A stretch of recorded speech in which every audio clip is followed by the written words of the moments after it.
So Biomutant keeps looking more and more gorgeous with each gameplay reveal. What's up everybody, welcome back to some more Biomutant gameplay and news, and today we actually have some really awesome and cool looking 7 minutes of brand new gameplay showing a ton of stuff as well as a ton of details from the game's art and creative director about the world size, about the stuff that you can do in Biomutant, character customization, and we even have some more clues about how tribes will function, because you're not just going to ally with these, they will have a story impact, and furthermore they will give you some really awesome exclusive rewards that you can only get from the tribes. So let's talk about all of that in this video. Anyway, take a hold of some of these breathtaking scenes right here. The game looks absolutely gorgeous, very vibrant, and it has a multitude of biomes that you will be able to play in, from open world lushness all the way up to desert areas that will literally set you on fire if you don't have the proper resistances. But we have official confirmation of how big the map size is, and it is going to be significantly bigger than I initially expected. So it is 8 by 8 kilometers, which places it at about 64 square kilometers, or about 26 to 27 square miles, and that would be in the range of Oblivion and Red Dead Redemption 2, which is pretty big. Again, pretty significant considering the fact that there is a ton of stuff to explore in Biomutant, and as a matter of fact you will have stuff to explore both beneath the ground level as well as above the ground level, with a ton of cool areas to explore as well as underground tunnels and facilities. We have a brand new look of one of these abandoned facilities right here. Might contain something that you might really want, because we know that exploration is extremely rewarding, both because there's a ton of chests laying around and because you might find interesting characters, of which we will talk about in just a little bit. In the meantime, I do want to go over some of the customization options that they have shown, and of course customization is going to play a huge role into Biomutant. With a ton of sets in the game, you're going to have pieces for the head, for the masks, for of course the shoulders, the chest, and finally for the legs. And then there's also a backpack piece where you might even find something really awesome, but in the meantime I will focus on this shirt right here. It showcases how adding add-ons to it is done. So in this particular case, this one has 4 add-on slots. You can see 2 of these possible being applied right now, so you can put it on the waist level, on the chest, and also on each of these arms in this case. But then there's also this second one which still has 4 add-on slots, and again you can apply these kind of like bits and pieces to it to make it stronger, maybe get more critical chance out of it, maybe more key energy regen or health. But later on we can actually see a couple of very strong ultimate weapons of really high quality. By the way, one of them is this one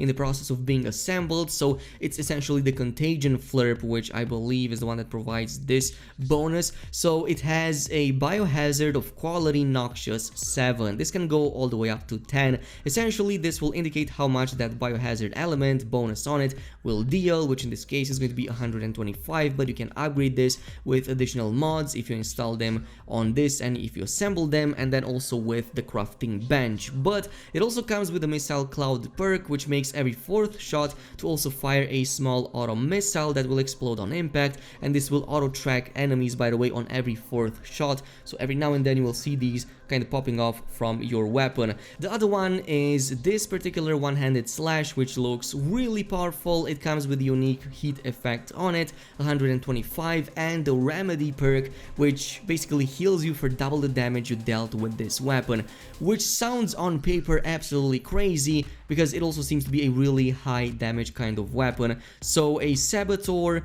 any character that dual wields will benefit tremendously from this one. And then later on we can see how the character actually goes to an upgrade bench by going up on one of these balloons. Here is the bench, and here is where you will upgrade your gear. Now the next bit is even more important. It's about the 6 tribes that you can ally yourself with or even conquer in Biomutant, and they play a huge huge role, both from a gameplay point of view with the unique weapons that you get from each one of these, but also from a story point of view, as your selection will definitely impact the ending. So when you start the game, the tribes are pretty much in a full-blown out war, and you get the option to choose between the two starting tribes right in the starting area. One of them is the Myriad tribe, which is on the light side of the aura, so this is kind of like the good guys, and then there's also the Jagmi, which is on the dark side of the aura, which means that they are the bad guys pretty much. But all of these 6 tribes are kind of split into 2 major categories.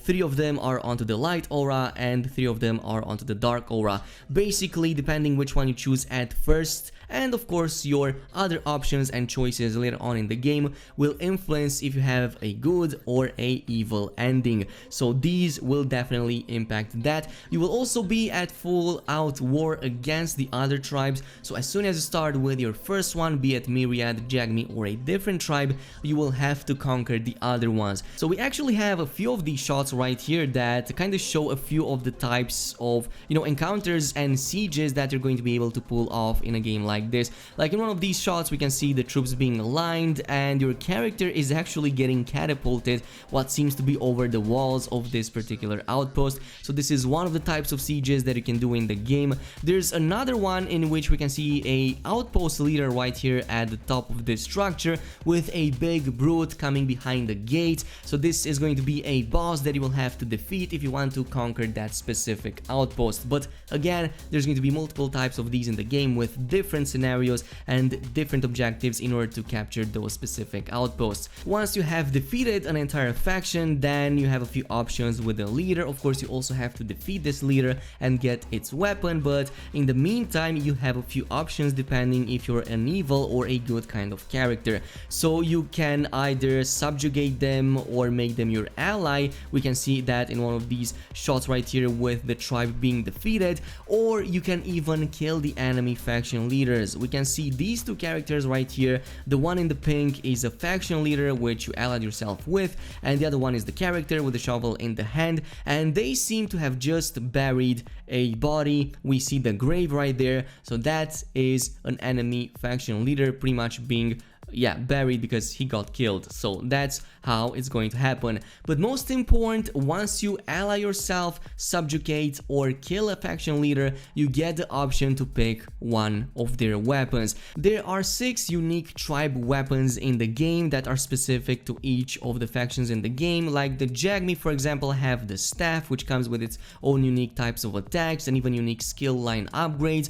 But then we also saw this bow right here, really awesome looking. We haven't seen too many bow weapons in the game. Well, here is a unique one that you can get from a specific tribe, and there's again 6 of these in total.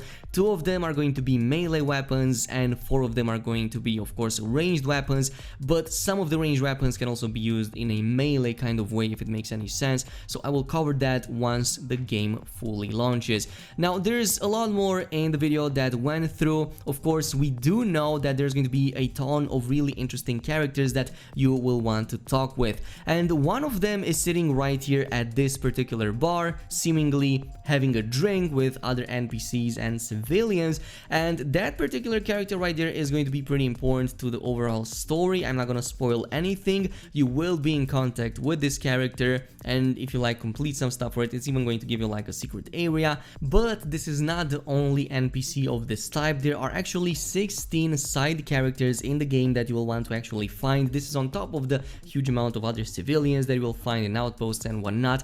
But these specific side characters, of which there are 16 in total, will have a story significance. They will also give you some special side quests, and in many cases special rewards that you cannot get in any other way. So again, cannot wait to have the game released and post videos. There's gonna be a ton of stuff here on this channel. Now, as I've said, there are a ton of these Biomutant trophy lists right here with the entire trophy list, as a matter of fact. One of them, which sounds really interesting, is End of the Rainbow. Find out what's at the end of a rainbow. So there's going to be rainbows in Biomutant, if you can believe that. So yeah, it's gonna be pretty interesting to see what types of other secrets and cool stuff are hidden in Biomutant.